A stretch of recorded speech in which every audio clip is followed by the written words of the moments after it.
Merci beaucoup Abby, merci beaucoup au groupe de louanges.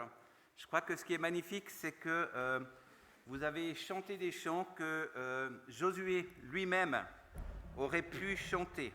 Et je crois que c'est ça qui est juste magnifique, c'est de savoir que j'espère que vous aussi, vous avez pu les chanter avec conviction et avec l'assurance que Dieu entend ce que vous êtes en train de chanter.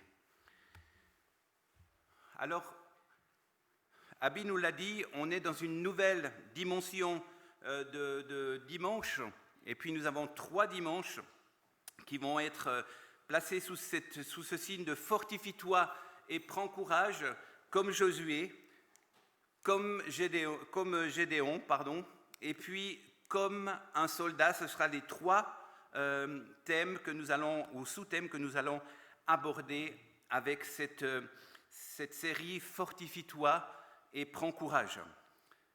Alors, je crois que ce qui est magnifique, c'est de savoir qu'aujourd'hui, on aura la possibilité de nourrir notre foi et notre réflexion avec Josué.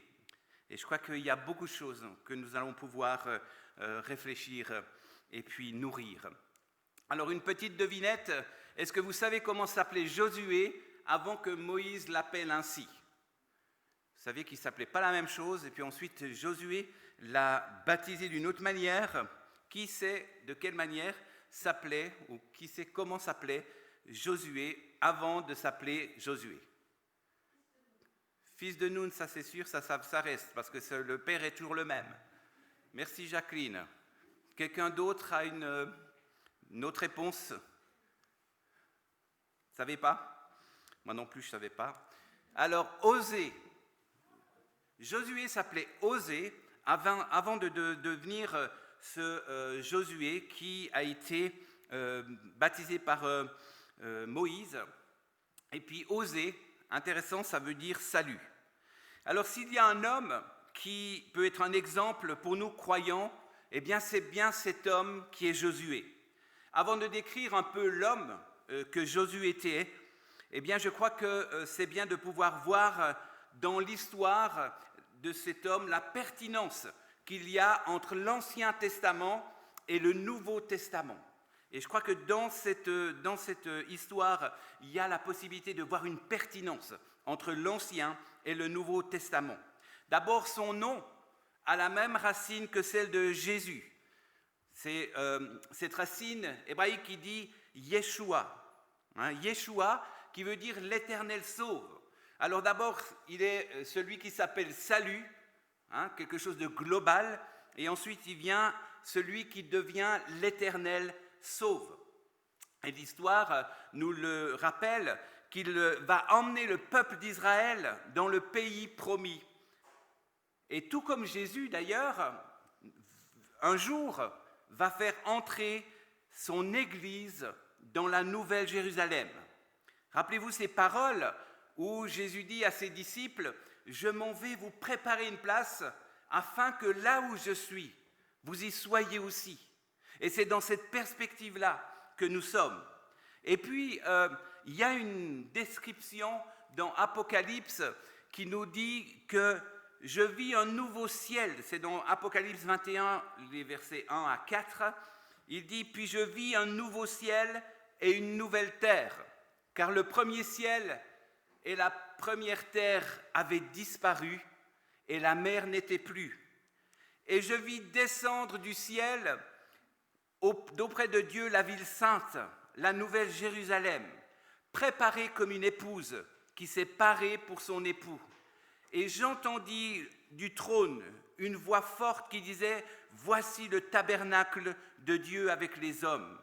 Il habitera avec eux, et ils seront son peuple, et Dieu lui-même sera avec eux. » Et le verset 4, « Il essuiera toute larme de leurs yeux, et la mort ne sera plus, et il n'y aura plus ni deuil, ni cri, ni maladie, car les premières choses auront disparu. » Amen. Amen. J'espère que vous puissiez dire « Amen » après une promesse telle que celle que Apocalypse nous fait.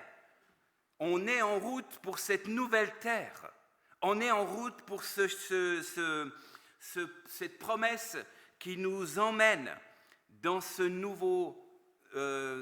nouvelle terre préparée par Jésus lui-même.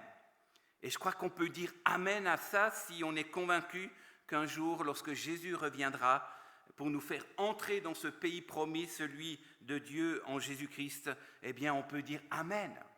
Parce que c'est quelque chose qui est devant, qui n'est pas derrière. Une autre similitude entre Josué et Jésus, c'est que tous les deux font ce que Dieu leur demande. Autant Josué que Jésus vont être des personnes qui vont nourrir leur mission par l'obéissance. Ils vont être les deux à l'écoute du Père pour faire ce que le Père leur demande. Et c'est dans cette obéissance que les deux vont réussir à amener à bien la mission que le Père leur a donnée. Et j'aime vraiment cette magnifique cohérence de la Bible, qu'il y a entre l'Ancien et le Nouveau Testament. Et Jésus, nous l'avons vu dans le texte, il a été pendant 40 ans, le bras droit de Moïse.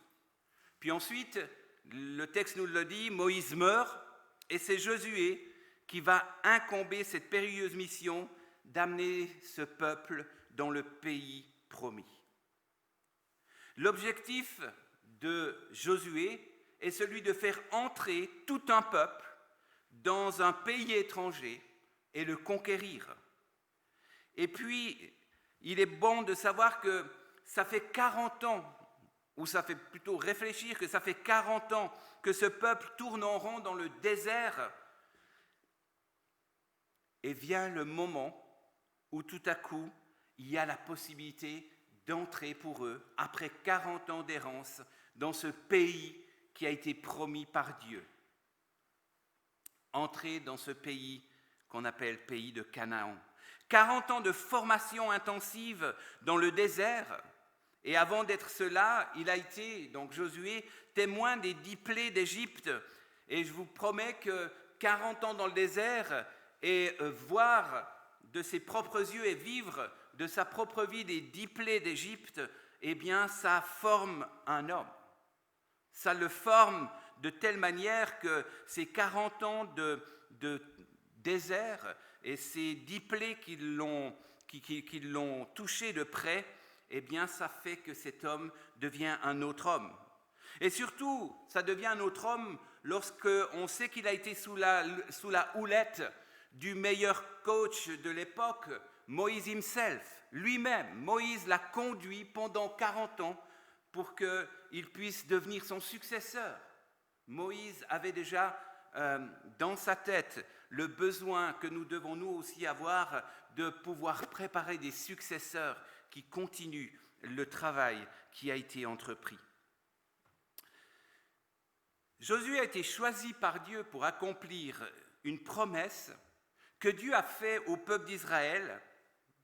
Alors je ne sais pas si vous arrivez, vous imaginez pendant quelques secondes être à la place de Josué. Tout à coup, celui qui était le chef, celui qui conduisait les choses n'est plus là et la responsabilité qu'il avait, tout à coup, vous incombe. Alors je ne sais pas si beaucoup d'entre nous sauteraient de joie en se disant « Waouh, enfin un défi intéressant ». Je ne sais pas si beaucoup d'entre nous pourraient dire ça dans cette situation. Et puis pourtant, Josué n'a pas forcément dit que c'était un défi intéressant, mais il va le mener à bien parce qu'il marche dans l'obéissance à Dieu. Alors 2 choses vont être très importantes pour Josué. La première, c'est qu'il a vu Dieu œuvrer d'une manière extraordinaire. Et pendant les 40 ans, et avant avec les plaies d'Égypte. Il a vu que les promesses que Dieu fait, eh bien, il les tient. Dieu, quand il fait une promesse, il la tient. Et troisièmement, il connaît Dieu et il est prêt à lui donner toute sa confiance.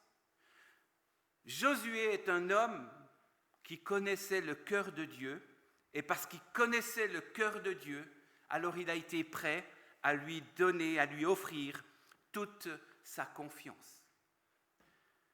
Rappelez-vous quand Moïse envoie 12 espions pour prospecter la nouvelle terre promise, cette terre de Canaan, eh bien, dans Nombres 13 et 14, il est dit que quand ils reviennent, donc les 12 espions qui ont été envoyés par Moïse, on voit, et peut-être que vous avez vu déjà un dessin, ils reviennent avec une grappe de raisin tellement grande qu'ils ont dû la mettre sur un bout de bois et la porter à deux.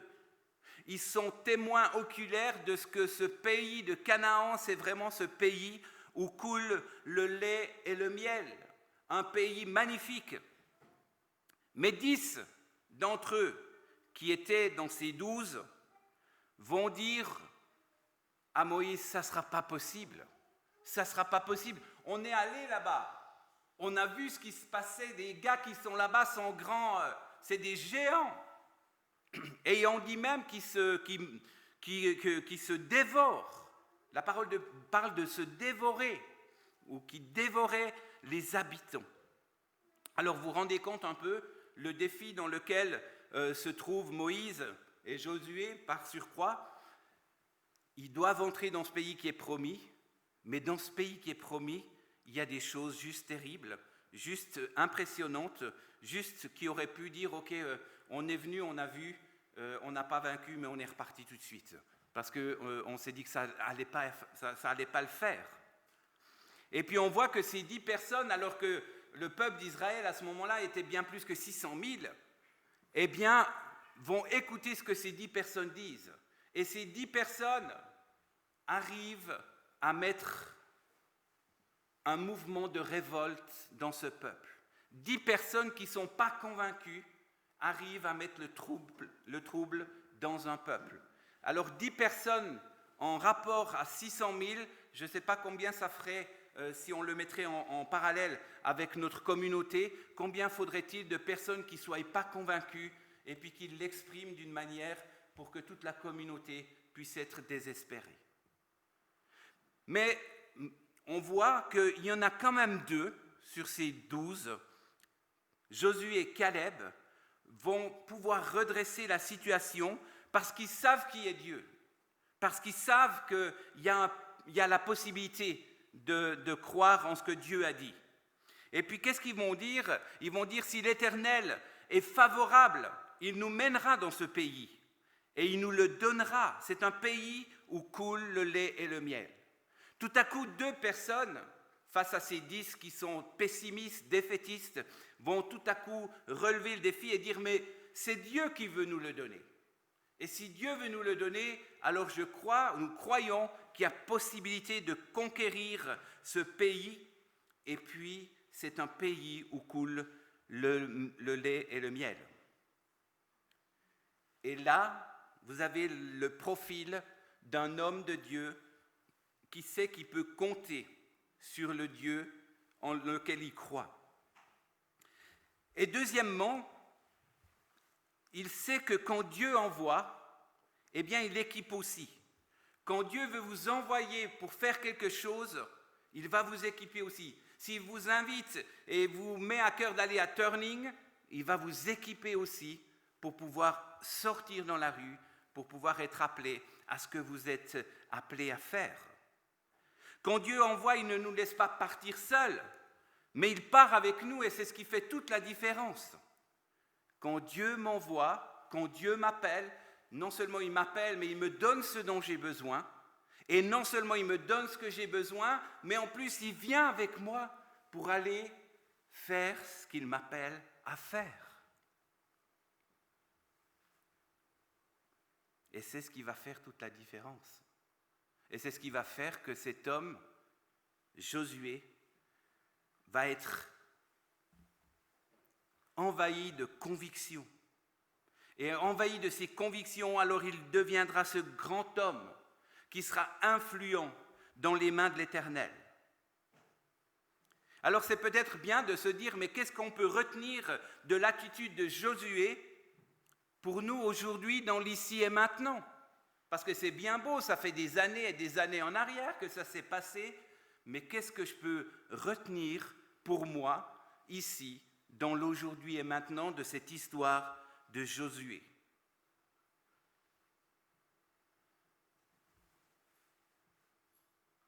pour pouvoir aussi prendre conscience que je peux devenir, si je ne le suis pas encore, utile dans les mains de Dieu. Parce que Dieu désire que nous soyons des personnes utiles dans sa main. Qui que nous soyons, il ne fait pas exception. Quel que soit ton parcours, quel que soit ton passé, on l'a chanté avant.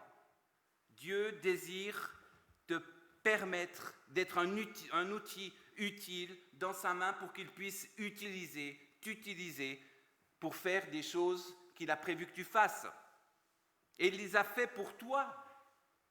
Et il espère que ce soit toi qui les effectues. Alors peut-être qu'il est sage, avant de continuer, de se poser cette question, est-ce que j'ai une réelle envie que Dieu m'utilise ? Je crois qu'il est important de répondre à cette question avant de continuer dans ce message. Je crois que c'est vraiment important de savoir que Dieu désire utiliser qui que nous soyons. Mais la question c'est, est-ce que j'ai une réelle envie que Dieu m'utilise ? Et j'aimerais que tu répondes à cette question, parce qu'elle t'est adressée à toi. Si tu es là ce matin, ce n'est pas un hasard. C'est parce qu'il a envie de te poser cette question. Est-ce que tu veux que Dieu t'utilise pour pouvoir construire son royaume ? Si votre réponse est non, alors je vous propose simplement de partir, aller boire un verre, attendre que votre époux ou votre épouse sorte du culte ou aller faire autre chose. Ou alors peut-être j'ai une meilleure idée, de vous poser cette question, mais pourquoi je ne veux pas que Dieu m'utilise ? Pourquoi j'ai une résistance à ce que Dieu m'utilise ? Qu'est-ce qui me fait peur quand je pense que Dieu pourrait m'utiliser pour travailler, pour être un outil utile dans la main dans laquelle il me tient ?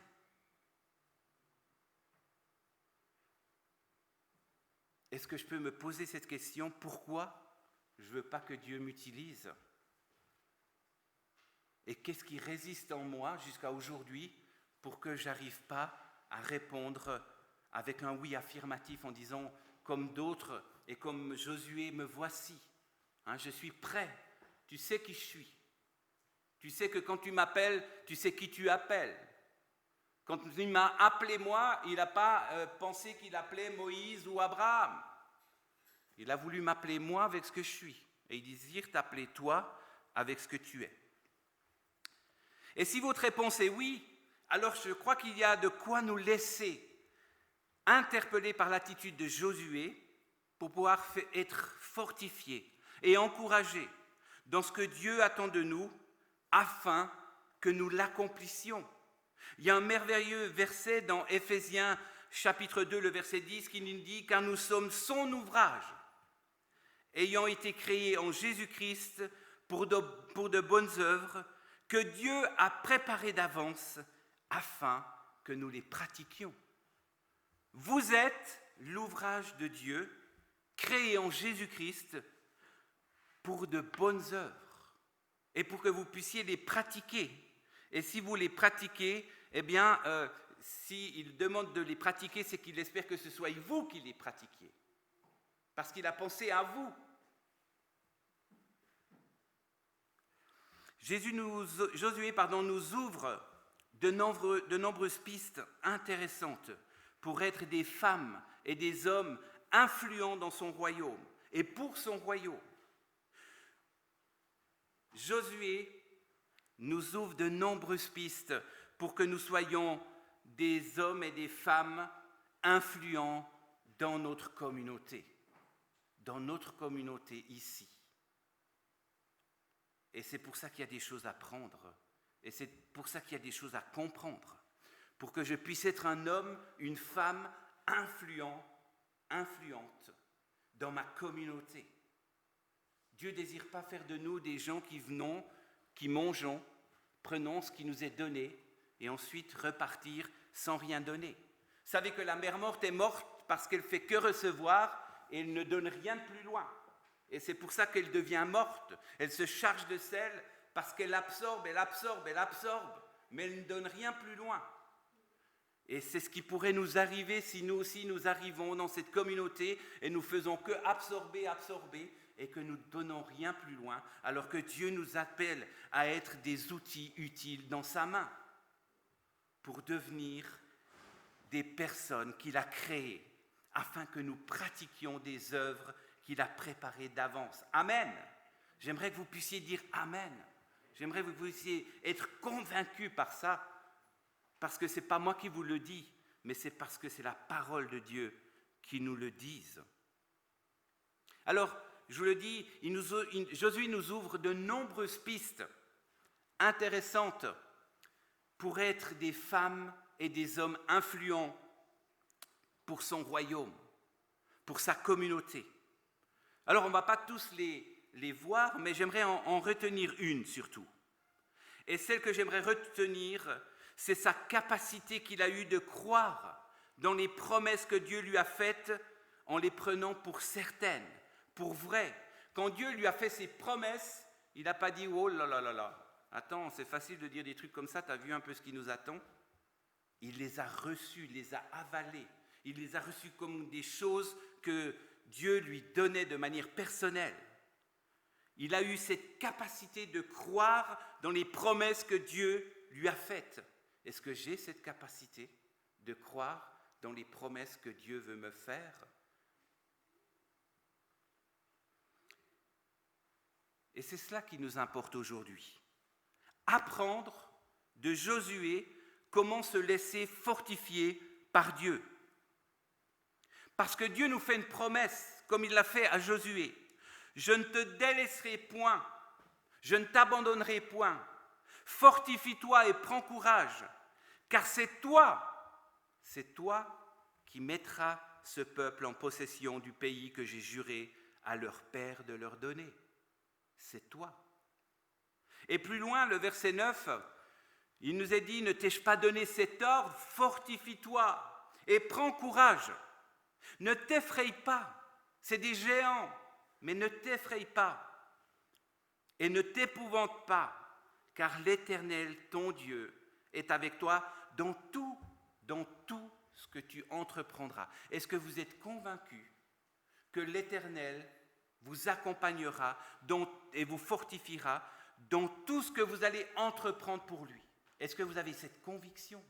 Est-ce que l'Esprit peut vous donner cette conviction en vous pour que vous deveniez des hommes et des femmes inébranlables dans les promesses que Dieu nous donne pour devenir des Josué dans notre communauté? Je vous promets que ça change les choses, ça déménage. C'est en croyant à la parole que Dieu lui a donnée que Josué a été l'homme qu'il a été. Et c'est en croyant à sa parole que je peux devenir ce que Dieu veut que je sois. C'est-à-dire en croyant à la parole que Dieu me donne, à sa parole, celle qui me nourrit tous les jours, celle qui me donne tellement de joie quand je l'ouvre, parce que je sais qu'elle me nourrit, je sais que j'en ai besoin, je sais qu'elle entre dans mon cœur, que ce ne soit pas simplement un livre posé que j'utilise pratiquement jamais. Je crois que si on faisait le tour de la salle, je crois que chacun de vous pourrait dire qu'à un moment donné ou un autre, ou peut-être même aujourd'hui, ici et maintenant, eh bien, vous avez besoin de courage. Vous avez eu besoin de courage. Parce que du courage, chacun de nous en a besoin. Et à chacun de nous, Dieu dit ce qu'il a dit à Josué, à savoir, fortifie-toi et prends courage. Et fais-le, pas parce que tu es fort, parce que tu es un homme intelligent, parce que tu es un stratège, mais fais-le parce que je suis avec toi. C'est ça qui fait la différence. Ce n'est pas moi qui vais faire la différence. Moi, je viens avec ce que je suis et ensuite, je me laisse utiliser par Dieu pour pouvoir faire la différence. Fortifie-toi et prends courage et fais-le parce que Dieu est avec toi. Pas pour ce que tu es ou pour ce que tu crois être, ce qui est encore pire. Mais simplement parce que Dieu est avec toi. Et c'est une promesse qu'il désire te faire aujourd'hui. Et ce qui est surprenant, et on va peut-être y revenir, c'est un ordre. L'Éternel donne un ordre à Josué en lui disant « Je te donne cet ordre, fortifie-toi et prends courage ». Et c'est le même ordre qu'il aimerait me donner ce matin pour que j'en prenne enfin conscience de savoir que je peux me placer dans cette promesse ou dans ces promesses que Dieu me fait et qu'il me donne. J'aime beaucoup cette phrase de Mark Twain qui dit « Ils ne savaient pas que c'était impossible, alors ils l'ont fait. » Ils ne savaient pas que c'était impossible, alors ils l'ont fait. C'est la même chose que Josué. Il ne savait pas que s'il était allé avec sa propre force, ça serait été impossible de battre ces géants et de voir à quoi il devrait faire face.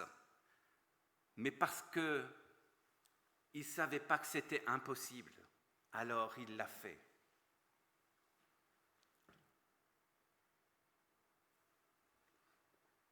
Il y a une belle histoire que j'aime beaucoup, que la nature nous enseigne, probablement que vous la connaissez aussi. Vous savez que selon les lois de l'aérodynamique, le bourdon ne peut pas voler. Le rapport mathématique entre sa tête qui est trop grande et ses ailes qui sont trop petites l'empêche de soutenir son corps en l'air. Mais le bourdon ne le sait pas, c'est pourquoi il vole. Vous savez qui a dit ça? C'est Igor Sikorsky, que vous connaissez tous bien sûr. C'est un pionnier russe américain de l'aviation qui a été l'inventeur de l'hélicoptère. Mais ce qui est intéressant, ce n'est pas qu'il a été l'inventeur de l'hélicoptère, c'est de voir cette réalité que le bourdon, selon les processus mathématiques, ne devrait pas voler. Il est trop gros, il a une tête trop grande par rapport à son aile, à ses ailes. Et c'est parce qu'il ne le sait pas qu'il a réussi à le faire. Et chose magnifique, vous savez quoi? Celui qui a créé le bourdon t'a créé aussi. Et c'est ça qui est magnifique. Celui qui a créé le bourdon, alors que ça semblait impossible qu'il fasse ce qu'il est en train de faire et qu'il fait encore aujourd'hui, c'est le même créateur qui m'a créé et qui t'a créé. Et c'est ça qui est extraordinaire.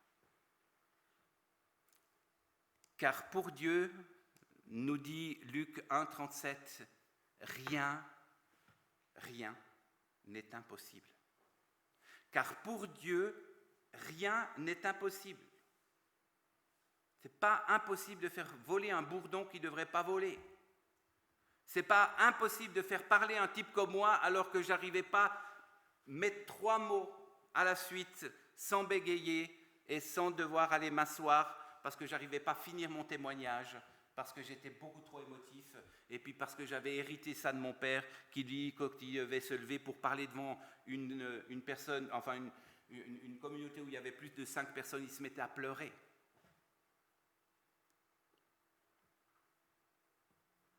Rien n'est impossible à Dieu.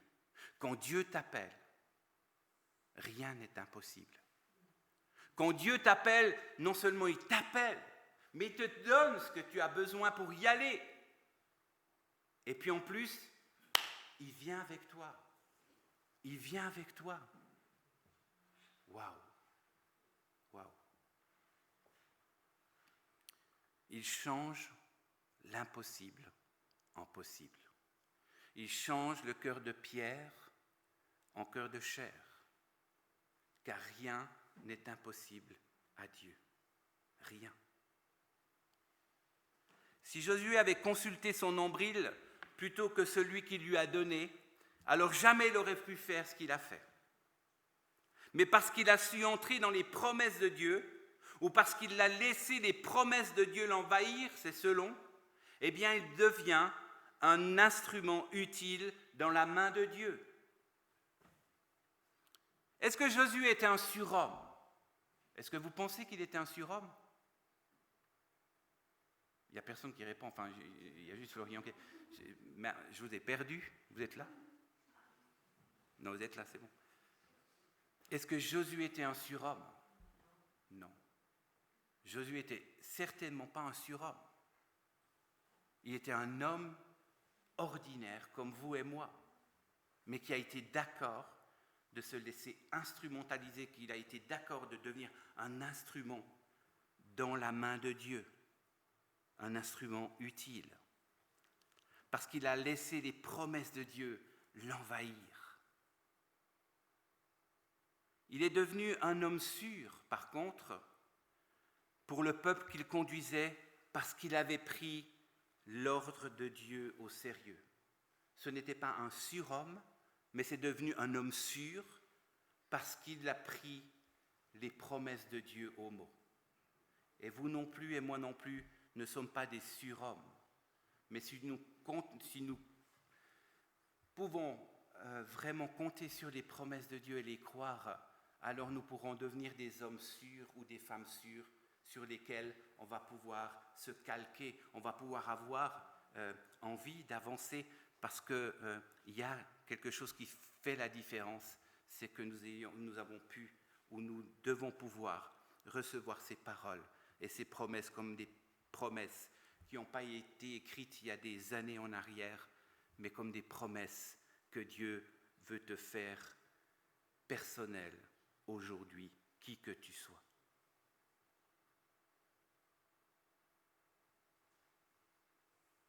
Parce que Josué avait pris au sérieux cette parole, fortifie-toi et prends courage. Ne t'effraie point et ne t'épouvante point, car l'Éternel ton Dieu est avec toi dans tout ce que tu entreprendras. Passez ce message à votre voisin, passez-le lui, dites-lui que c'est parce que tu ne dois pas t'effrayer, tu ne dois pas t'épouvanter, parce que l'Éternel ton Dieu est avec toi dans tout ce que tu vas entreprendre. C'est quelque chose que tu peux passer plus loin. Et rappelez-vous, tu n'as pas besoin d'être quelqu'un d'extraordinaire pour faire de grandes choses.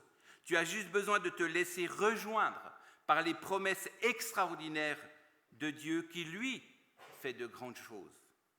Je le répète, tu n'as pas besoin d'être quelqu'un d'extraordinaire pour faire de grandes choses. Tu as juste besoin de te laisser rejoindre par les paroles ou par les promesses extraordinaires de Dieu qui, lui, justement, fait de grandes choses au travers de toi. Sache que rien n'empêche Dieu de venir te rencontrer et de venir te rejoindre. Même si avec le temps, tu t'es laissé enfermer dans une prison de découragement, il désire venir te délivrer là où tu en es, là où tu t'es laissé emprisonner. C'est plus la même chose. Dans le temps, c'était autrement. C'était là où tu t'es laissé emprisonner par des mensonges, Dieu qui t'ont découragé, Dieu est capable de venir te rejoindre. Et non seulement il est capable de venir te rejoindre, mais il est capable de te faire sortir de là pour te remettre sur tes pieds, pour te mettre sur un chemin où tu peux marcher avec l'assurance qu'il va marcher avec toi. Il veut prononcer cette phrase sur ta vie, prends courage. Prends le courage que je te donne. Prends le courage que je te donne. Prends ma main que je te tends. Relève-toi et marche à nouveau sur un chemin d'espérance, car je suis avec toi jusqu'à la fin du monde. Ça, c'est la promesse de la parole de Dieu. Je le sais par expérience, c'est bien plus facile de le crier ou de prêcher depuis ici en haut que de le vivre. Je le sais bien, je suis un homme, comme vous et moi, mais je sais une chose, je le sais par expérience, que ce que Dieu veut faire, il promet de le faire. Et que c'est jamais du côté de Dieu qu'il y a un souci, parce que tout d'un coup, il fait plus ce qu'il a dit. Le souci de Dieu, le souci est que quand tout à coup, il y a des choses qui ne marchent plus comme elles devraient marcher, c'est certainement pas par rapport à Dieu, c'est certainement par rapport à ma façon de voir les choses. Alors que Dieu nous donne vraiment d'être convaincus que les promesses de Dieu, elles sont celles que je peux recevoir aujourd'hui. Les mêmes qu'il a fait à Josué, eh bien, c'est celle qui est prêt à nous faire aujourd'hui. Il veut me donner sa parole. Ésaïe avait compris ça. Ésaïe avait compris ça dans le chapitre 61, il disait « L'Esprit du Seigneur l'Éternel est sur moi, car l'Éternel m'a oint pour porter de bonnes nouvelles aux malheureux. Il m'a envoyé pour guérir ceux qui ont le cœur brisé, pour proclamer aux captifs la liberté et aux prisonniers la délivrance. » Et le verset 2, pour publier une année de grâce de l'Éternel et un jour de vengeance de notre Dieu pour consoler tous les affligés. Et il continue encore et il dit, pour accorder aux affligés de Sion, mais on pourrait dire de Lausanne, de l'Arc lémanique, leur donner un diadème au lieu de la cendre, une huile de joie au lieu du deuil, un vêtement de louange au lieu d'un esprit abattu, afin qu'on les appelle les térébintes de la justice, une plantation de l'Éternel pour servir à sa gloire. J'espère que chacun de nous dans cette salle désire être une plantation de l'Éternel pour servir à sa gloire. J'espère que ce soit le désir profond de chacun de nous. Aujourd'hui, c'est pour quiconque le veut un jour de grâce, un jour de changement, un jour de changement possible. Dieu veut briser les verrous de fer. Il veut faire taire la voix du menteur qui te dit de toute façon tu n'y arriveras pas. Tu as beau essayer, tu as déjà essayé je ne sais pas combien de fois, recommence pas, tu ne vas pas y arriver. Il veut faire cesser cette voix qui veut te dire de toute façon toi tu n'es pas assez bien, qu'est-ce que tu veux croire? Pour qui tu te prends? Tu n'es de toute façon pas assez bien. Il veut faire taire cette voix qui te dit que chaque fois que tu as voulu, tu as échoué. Il veut faire taire cette voix. Il veut faire taire cette voix qui te dit, mais les promesses, bien sûr qu'elles sont vraies, mais c'est pour les autres, mais pas pour toi. Tu ne les mérites pas. Dieu veut faire taire ses promesses, il veut faire péter les verrous de fer qui nous ont enfermés dans ces mensonges pour que nous puissions être sortis par lui, pour nous faire entrer dans ce chemin nouveau qu'il nous donne. Aujourd'hui est un jour de consolation, nous dit Ésaïe, un jour de changement. Jésus veut te relooker. Amen. Jésus veut te relooker. C'est ce chapitre d'Ésaïe qui le dit. Jésus veut te donner un habit nouveau, c'est ce qu'il dit. Jésus veut te donner un habit nouveau. Il veut te faire changer d'équipement. Il veut enlever ton vêtement esprit abattu pour te donner quoi? Un vêtement qui a la marque de louange. Il veut enlever mon habit d'esprit abattu, pour autant que je le laisse faire, pour m'en donner un autre que je puisse revêtir, et c'est un vêtement qui est celui de la louange. Waouh!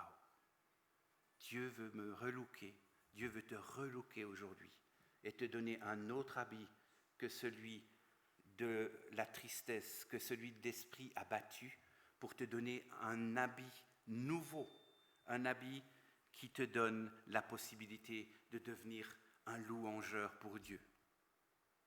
Est-ce qu'on dit un louangeur? Mais pour devenir quelqu'un qui loue Dieu. J'arrive à la fin, rassurez-vous. Alors fais comme Josué. Prends l'ordre de Dieu au sérieux. Et va. Prends l'ordre de Dieu au sérieux et va. Dieu vient avec toi pour accomplir de grandes choses que tu pensais ne jamais pouvoir accomplir. Amen.